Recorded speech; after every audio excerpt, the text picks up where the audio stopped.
Welcome back, my weirdlings. We have stepped into quarter 2 of Raven's Lorecast, the season of thresholds.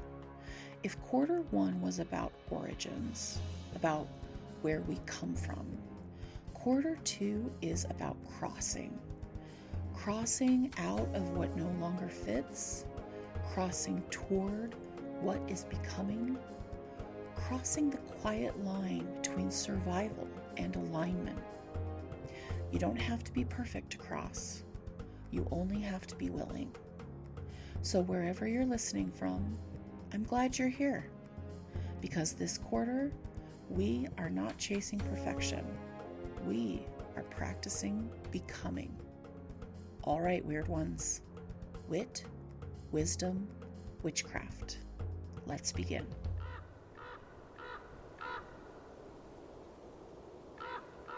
Welcome, my weird ones. Step into the hush between breaths, where smoke lifts, feathers stir, and the night leans close to listen.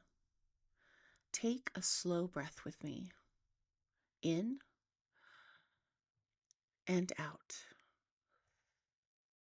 Good. Tonight, we're standing at a very particular kind of threshold. Not the kind with a door, the kind inside you. The kind where you can feel something shifting, even if you can't name it yet. Because there are different ways to know something is true. Sometimes you know because your mind connects the dots. Sometimes you know because time reveals what patience was protecting. Sometimes you know because your body refuses to lie. And tonight, we're calling in 3 faces of knowing. Not as mascots, not as aesthetic, as teachers, as archetypes that have been circling the edges of this season, watching, waiting, offering themselves when you're ready to see. The first is the raven, the mind that notices patterns, the one who collects evidence, the one who understands that prophecy isn't magic, it's observation sharpened into truth. The second is the crane, graceful, deliberate, ancient, the one who teaches sacred timing, the one who reminds you that wisdom doesn't always arrive fast. Sometimes it arrives right on time. And the third is the panther, silent, sovereign, watchful, the one who teaches embodied truth. Not what you think you should want, not what you were trained to perform. What is true in your blood? What is true in your hunger? What is true in your nervous system when the room goes quiet and no one is watching? And yes, my weird ones, we're going to talk about that. Because part of what the panther carries is this: your innate sexuality is not shameful. It is not dirty. It is not punishment. It is not something you have to earn. And it is not something you owe to anyone. It is life force. It is creation energy. It is a sacred current that belongs to you first and only ever becomes shared through consent, sovereignty, and choice. The world has tried to turn sexuality into control, into fear, into shame, into commerce, into performance. But the body is older than empire, and the panther does not apologize for being alive. So if you've been carrying shame that was never yours, tonight we loosen its grip. If you've been trying to logic your way out of your own instincts, tonight we listen deeper. If you've been rushing your own timing, tonight we slow down. And if you've been ignoring your own knowing because someone else told you it wasn't valid, tonight we correct that. So settle in, weird ones. Let the circle open. Let the air around you become a little more honest. Because whatever is coming has already begun. We're just catching up to its rhythm. And tonight, we learn to recognize the difference between thought, timing, and truth. Let's begin.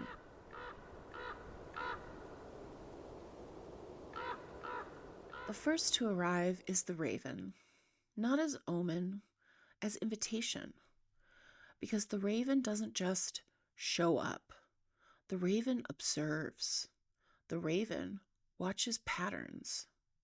The raven remembers what happened last time, and the time before that, and the time before that. The raven is the part of you that learns from repetition, the part of you that sees the hidden thread connecting events that look unrelated. And that's why, across cultures, the raven shows up at the edges of myth and magic as messenger, keeper of secrets, watcher of thresholds, carrier of prophecy, witness to what humans pretend not to know. But let me say something clearly, my weird ones. Prophecy is not superstition. Prophecy is pattern recognition with spiritual depth. It's the ability to look at human behavior, power, cycles, and consequence and say, I've seen this before. The raven doesn't predict because it's magical. The raven predicts because it pays attention. And in witchcraft, paying attention is one of the highest forms of devotion. Because when you pay attention, you stop being easily manipulated. You stop being easily gaslit. You stop being easily controlled. You become someone who can see what's coming before it hits you in the face. That's raven knowing, mind knowing. The intellect that isn't cold, it's sharp. The mind that isn't detached, it's awake. The mind that says, show me the truth, even if it costs me comfort. And if you've ever felt like you were too perceptive or too intense or too hard to fool, congratulations, you might be raven touched. Now, the second to arrive is the crane. And the crane is different. The crane does not rush. The crane does not flinch. The crane moves like it has all the time in the world, because in a way, it does. Across different traditions, cranes are often linked with longevity, devotion, sacred patience, grace, fidelity, the quiet power of endurance. The crane is the kind of knowing that doesn't come from thought. It comes from time. Crane knowing says, wait. Not because you're afraid, because you're wise. Because you understand that timing is not a detail. It's the difference between survival and disaster. The crane knows that some truths cannot be forced. Some doors do not open because you push harder. They open because the season changes. Because you become the kind of person who can walk through them without breaking yourself. Crane knowing is what saves you from impulsive magic, from reckless decisions, from confusing urgency with destiny. And listen, in a world that rewards speed and productivity and constant output, crane knowing feels almost rebellious, because crane knowing says, I do not have to rush to be real. I do not have to hurry to be worthy. I do not have to perform my healing on a deadline. That is devotion. That is discipline. That is sacred timing. And now the third arrives, the Panther. And I want to be very careful here because people love to romanticize panthers into something shallow. But the Panther archetype is not mystical cat vibes. The Panther is sovereignty. The Panther is instinct. The Panther is the kind of truth that lives in the body and doesn't care if your mind is ready to admit it yet. Panther knowing is embodied knowing. It's the moment your stomach drops and you realize, no, or yes, before your brain has even built the explanation. And I need you to understand this. Embodied knowing is not irrational. It's older than logic. It's your nervous system reading the room. It's your body recognizing patterns your mind hasn't consciously named. It's the part of you that remembers what you survived. It's the part of you that knows what is safe. It's the part of you that knows what is true. And yes, Panther knowing includes sexuality, not as a performance, not as something you do to be chosen, but as a life force current that exists because you are alive. The world has done a number on human sexuality. It has turned it into shame, control, violence, currency, moral panic, and ironically, endless obsession. Because sexuality is powerful, not because it's dirty, because it's creative, because it's alive, because it's one of the clearest places where the body says, I want. And empire hates that. Because a person who knows what they want and refuses to be shamed for it is harder to control. So let me give you a clean, ethical truth to carry. Your sexuality is sacred when it harms none. It belongs to you. It is not owed. It is not a debt. It is not a performance. It is not something you have to justify. And if you are asexual, celibate, healing, traumatized, exhausted, postpartum, grieving, your sexuality is still not shameful, because sexuality isn't just sex. It's life force. It's vitality. It's the spark that makes you feel like you're in your body.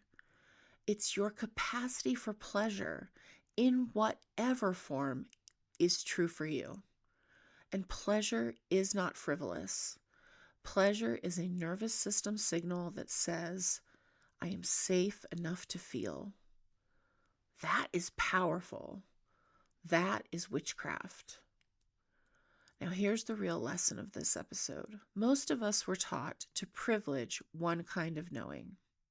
We were taught that mind knowing is the only real knowing. Or we were taught to distrust the mind and only follow intuition. Or we were taught that time will fix everything if we just wait long enough. But the truth is, a witch doesn't just know one way. A witch learns to know 3 ways.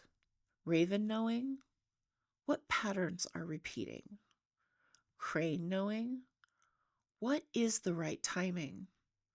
Panther knowing, What does my body already know? And when those three align, mind, time, and body, that's when you become dangerous to illusion. That's when you stop being easy to manipulate. That's when you stop being able to betray yourself for approval. That's when you stop calling your own truth overreacting. That's when you stop asking for permission to be alive. So here's your practice for the week. When you feel confused, ask Raven, what's the pattern? Ask Crane, what's the timing? Ask Panther, what's true in my body? And if all three answer the same way, believe them. That's not anxiety. That's not superstition. That's not you being dramatic. That's you becoming the kind of witch who remembers how to listen. And my weird ones, that's the whole point. Because the world will always try to sell you a lie. But your mind, your patience, and your body, when trained, when honored, when trusted, will always lead you home.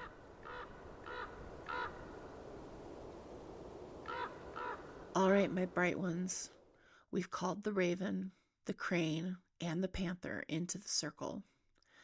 Now let's do what we always do in this house. We look up.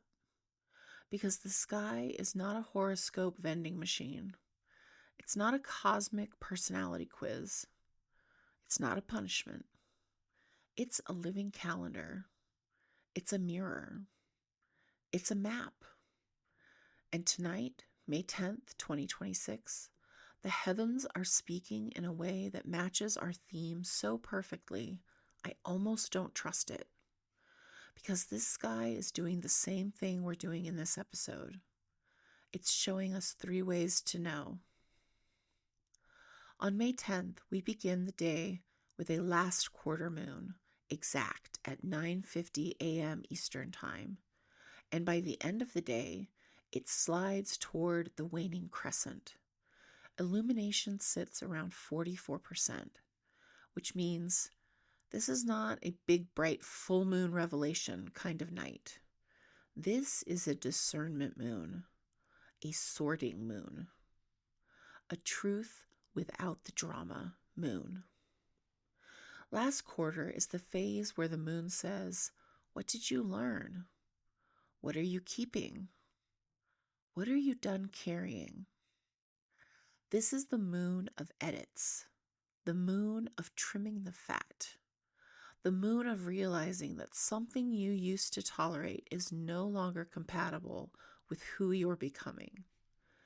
And since we're talking about knowing, this lunar phase is Panther knowing, because Panther doesn't argue with reality. Panther doesn't negotiate with the obvious. Panther just knows. Last quarter moons have a particular kind of energy to them. Not loud, not flashy, not romantic. It's the energy of a person who's done lying to themselves. And if that hits you right in the sternum tonight, good. That's not bad vibes. That's your nervous system getting honest.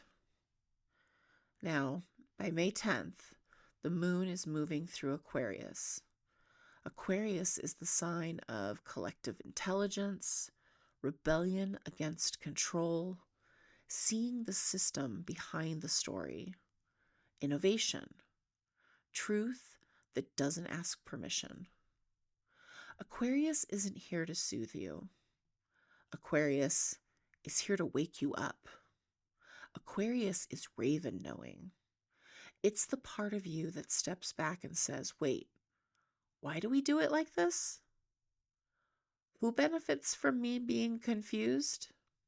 Why was I taught to be ashamed of something that's literally natural? Aquarius is where the mind gets clear. And with the moon there in a waning phase, that clarity turns into a decision, not a mood, a decision. So if you feel less emotional tonight and more sharp, that's the point. This is the moon saying, think, choose, free yourself. Now let's bring in the second sky voice. May 10th continues the excellent morning viewing window for Mercury. Mercury is low on the eastern horizon just before sunrise, bright enough to be seen with the naked eye if the sky is clear and you've got a good view. Mercury is the planet of language, meaning, symbols, communication, messages, memory, interpretation. So it's wildly appropriate that Mercury is still offering itself as a visible messenger during an episode about knowing. But here's the key. Mercury is not just communication. Mercury is how we make sense of reality. Mercury is the part of you that asks, what does this mean? And that can be holy, or it can become a trap. Because if you've ever gotten stuck in your head, spiraling, trying to logic your way into certainty, that's Mercury without grounding. That's Raven knowing without Crane timing. That's mind knowing trying to replace embodied truth. So tonight, Mercury gives us a gift. If you can, go outside just before sunrise. Look low in the east. Find that bright star that isn't a star. And when you see it, whisper something simple. Show me what matters. Not tell me what's going to happen. Not fix my life. Just show me what matters.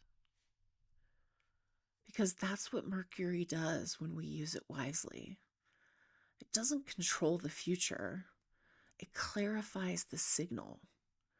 And if you can't see Mercury because you're in a city or the horizon is blocked, that's fine. You can still do the practice. Just place your hand on your throat, Mercury's channel, and say, I will speak what is true. The Eta Aquariid meteor shower is still active around this time. It's formed from debris left behind by Halley's Comet, ancient, periodic, cyclical. But the moon is bright enough that visibility will be limited, which honestly is also on theme, because some messages come through clearly and some don't. Sometimes the sky is loud, sometimes it's subtle, and sometimes you don't see the meteor with your eyes, you feel it in your chest. The Eta Aquariids are fast meteors, sharp streaks of light, like quick flashes of insight, like sudden remembering, like the kind of thought that hits you so hard you stop walking mid-step and go, oh, that's what that was. That's Raven knowing, and it doesn't always come with warning. Now let's talk about the fourth thing in this sky that's absolutely perfect for this episode. The moon is heading toward close morning pairings with Saturn on May 13th, Mars on May 15th, which means the sky is building toward a moment of pressure, action, and decision. Saturn is structure. Mars is motion. Saturn says commit. Mars says move. So tonight, May 10th, is the moment before that. This is Crane knowing. This is the pause before the leap. This is the part of the story where you can still choose wisely. And that matters, because the world loves to push people into action before they're ready. so they can be controlled, exhausted, and easy to exploit. Crane doesn't do that. Crane says, not yet. Wait until it's clean. Wait until it's real. Wait until it's yours. And this is why witches survive, because witches understand timing. Now, I want to talk about the bigger players in the sky, the ones shaping the long arc. The sun is in Taurus, which means the whole season is asking you to come back into the body. Taurus is physical reality, pleasure without apology, safety, nourishment, slowness, the sacredness of enough. Taurus doesn't spiritualize you out of your humanity. Taurus says, you are an animal. You are earth. You are allowed to want comfort. You are allowed to want touch. You are allowed to want pleasure. And that is exactly where the panther lives. So if you've been shamed for being human, shamed for wanting, needing, feeling, this Taurus sun is a hand on your spine saying, come back, come home. Mars is still in Aries, strong in its home sign. Mars in Aries is primal. It is drive, courage, hunger, protective rage, libido, initiation. And yes, my bright ones, this is where we say it plainly. Libido is not shameful. Desire is not shameful. Sexuality is not shameful. It becomes harmful when it's coerced. It becomes dangerous when it's used as control. It becomes toxic when it's fused with shame. The raw current itself, it's life force. Mars in Aries is the panther reminding you, you are alive. You are allowed to want. You are allowed to choose. And most importantly, you are allowed to say no. Because panther isn't just desire. Panther is sovereignty. Panther is the one who decides who gets access. Now, Saturn in Aries is a powerful placement because Saturn is structure, boundaries, responsibility, and Aries is raw flame. So Saturn in Aries is the cosmos saying, your fire needs a container, not to imprison it, to protect it. This is how we stop burning ourselves down. This is how we stop confusing impulse with destiny. Saturn is crane knowing, but sharpened. It's patience with teeth. Next, we have Jupiter in Cancer. Jupiter in Cancer is exalted, meaning it's strong, supportive, protective. This is Jupiter as shelter, home, nourishment, emotional safety, the sacredness of belonging. Jupiter in Cancer is the manor energy. It's the house that moves but still holds you. It's the hearth you carry inside your ribs. And with Jupiter bright in the night sky right now, that's a blessing. That's the universe saying expansion is available, but only if you stay connected to what nurtures you, not what impresses people, not what makes you look powerful, what actually holds you. That's the difference between performance and truth. Uranus has recently entered Gemini, and this is big. Uranus is disruption, awakening, revolution. Gemini is language, media, thought, conversation. So Uranus in Gemini says your mind is changing. Your relationship to information is changing. Truth is going to move faster. And that's why Raven knowing matters, because the next era is going to flood people with data. But witches don't worship information. Witches seek wisdom, and wisdom is what survives the noise. So tonight's sky is doing the triad with us. Raven knowing from Aquarius moon plus Mercury visibility is pattern, message, meaning. Crane knowing we see in the last quarter phase, plus upcoming moon meetings with Saturn and Mars, representing timing, discernment, readiness.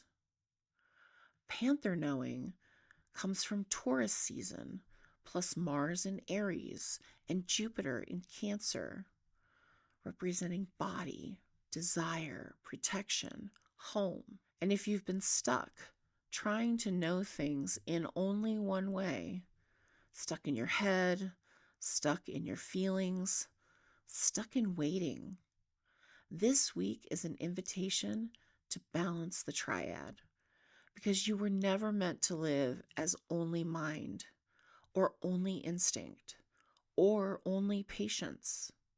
You were meant to be all three. So here's your tiny celestial ritual for the week. Put one hand on your chest, one on your belly. Say, I release what is no longer true. I keep what is real. I trust the knowing that lives in me. That's it. No drama, no performance, just alignment. And weird ones, that's the kind of magic that actually works, because it doesn't try to escape being human. It teaches you how to inhabit it.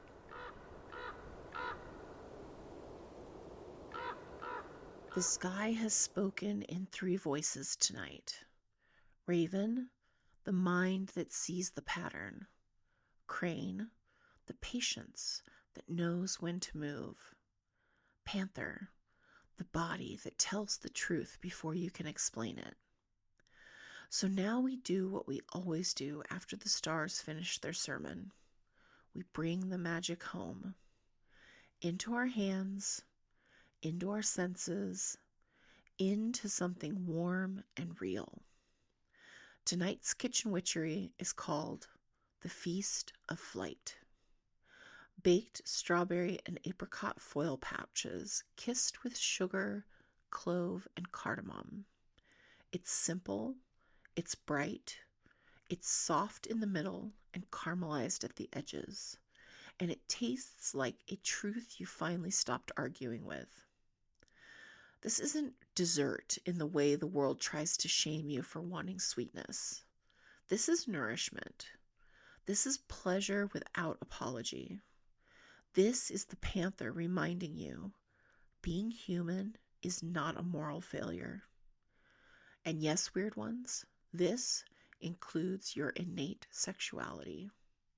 Not as something you owe anyone, not as something you perform, not as something you trade for love, but as life force, as aliveness, as the holy animal truth that says, I am here, I can feel, I can want, I can choose.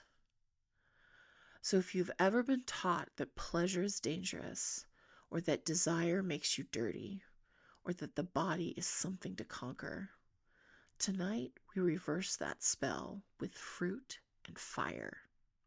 Let's begin. First, gather what you'll need. Sliced strawberries, fresh or frozen or fine. Apricots, halved or sliced, fresh or dried and rehydrated. Sugar or maple syrup or coconut sugar. Ground cardamom, ground clove, Remember, a little goes a long way. A splash of orange juice, optional, a pinch of salt, but trust me, this makes the sweetness sing. Also optional, a drizzle of vanilla or a bit of lemon zest. I actually recommend both. Foil or parchment paper. Serving options, all of these are valid. Dairy-free ice cream, coconut yogurt, warm cornbread, toasted pound cake, oatmeal, or straight from the pouch like a feral little deity. No rules, only ritual. This dish is 4 elements in a trench coat. Fire for transformation, the heat that changes the fruit into syrup and gold. Juice is our water, softness, release. Juice becomes nectar, the hard becomes tender. Air, the scent, memory, clarity. Spice rises like a message. Aroma is its own kind of knowing. Earth comes from the sweetness, body, nourishment. Fruit is literal earth magic. This is the planet feeding you back. And spirit? Spirit is the moment you realize you're allowed to enjoy being alive. Let's begin with blessing 1, preparing the fruit. Lay your fruit out on the counter. Strawberries, red as living pulse. Apricots, gold as late afternoon sun. Hold your hands over them, not touching, just hovering. Feel the warmth in your palms and say, every lesson ripens in its own time, even the bitter ones. May I recognize what made me wiser without having to stay in the pain. Now toss the fruit gently with a spoonful of sugar. Not enough to drown it, just enough to make it glisten. This isn't about excess. It's about permission. Let the fruit sit while you breathe in the scent. Sunlight remembered. Let's move on to blessing 2, stirring the spice. In a small bowl, mix a whisper of cardamom, a pinch of clove, and a splash of orange juice. Stir until it becomes a thin syrup. As you stir, speak softly. May I carry grace through hardship, patience through heat, faith through the unknown. May the fire temper me, but never break me. This is crane magic, not rushing, not forcing, just steady becoming. Blessing 3, sealing the pouches. Tear squares of foil or parchment. Spoon the fruit into the center of each one. Drizzle the spiced syrup over the top. Now fold the edges tight, each pouch becoming its own little universe. Heat contained, sweetness protected, transformation underway. Before sealing the final corner, whisper, as this closes, may what is heavy begin to lighten. As it bakes, may struggle turn to strength, and sorrow turn to sweetness. Place the pouches on a baking sheet. Slide them into a preheated 375 degree Fahrenheit or 190 degrees Celsius oven for 20 to 25 minutes. And listen, that faint hiss you'll hear, that's steam gathering. That's the sound of change happening quietly on purpose. Blessing 4, the unveiling. When the kitchen smells like warm fruit and spice, when the pouches puff slightly and the edges caramelize, pull them out, set them down, and pause. Do not rush this part. Let the steam rise on its own time. Whisper, thank you for what has been hard. Thank you for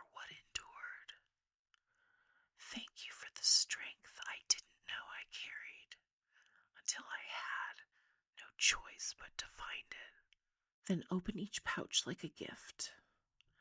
The fruit will be melted into a syrup. The edges will be browned like sun-kissed skin.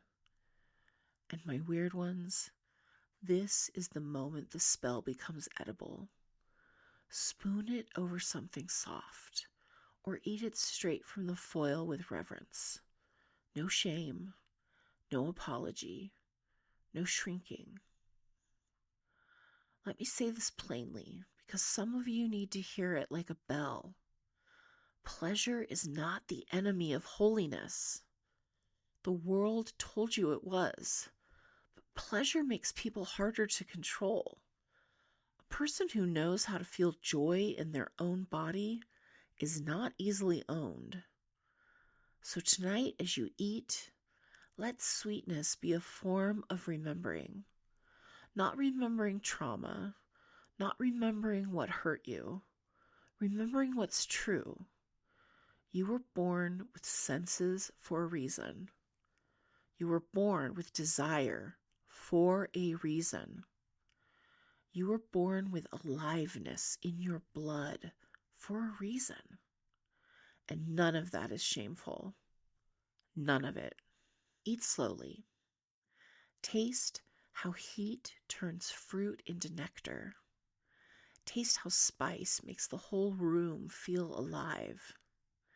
Taste how softness can be powerful. And when you're done, whisper, "May every lesson find its sweetness in me. May every hard season leave me softer, not smaller. May I trust what I know in mind, in time, and in body." Because the raven knows, the crane waits, and the panther remembers the truth. You are allowed to be alive.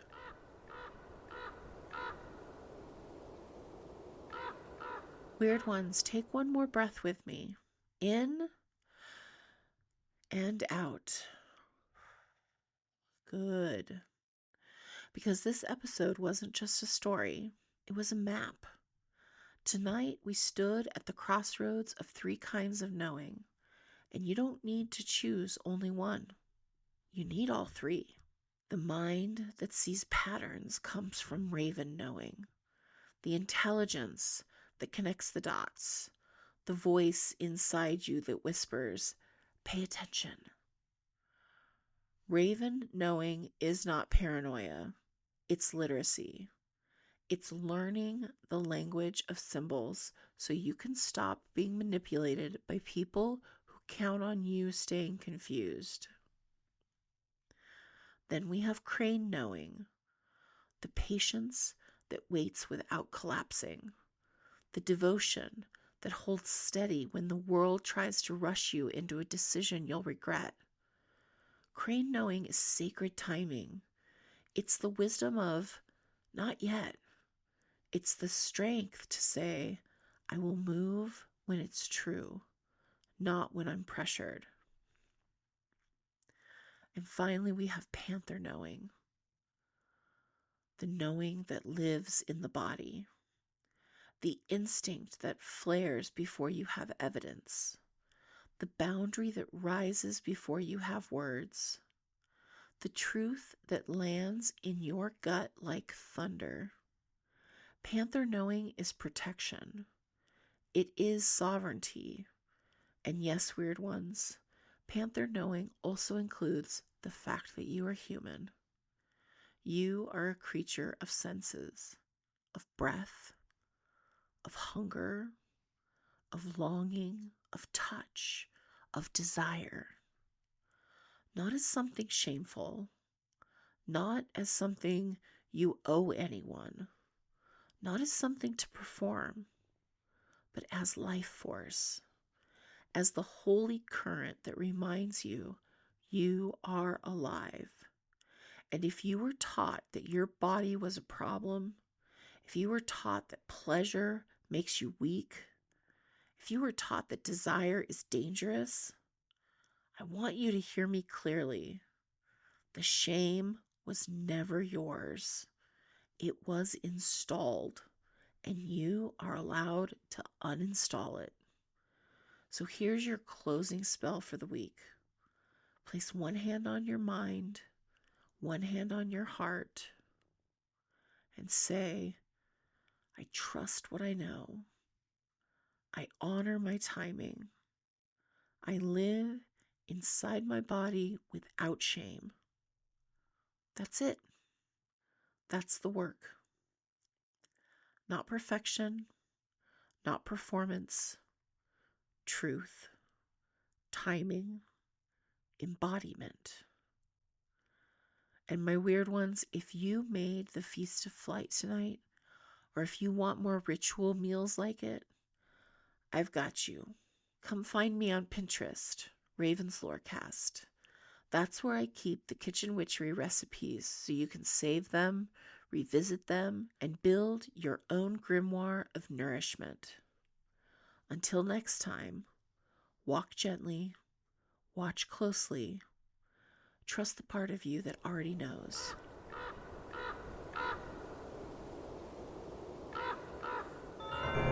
If tonight stirred something in you, if a story caught, if a ritual settled into your bones, if a truth followed you into the quiet, that's the work.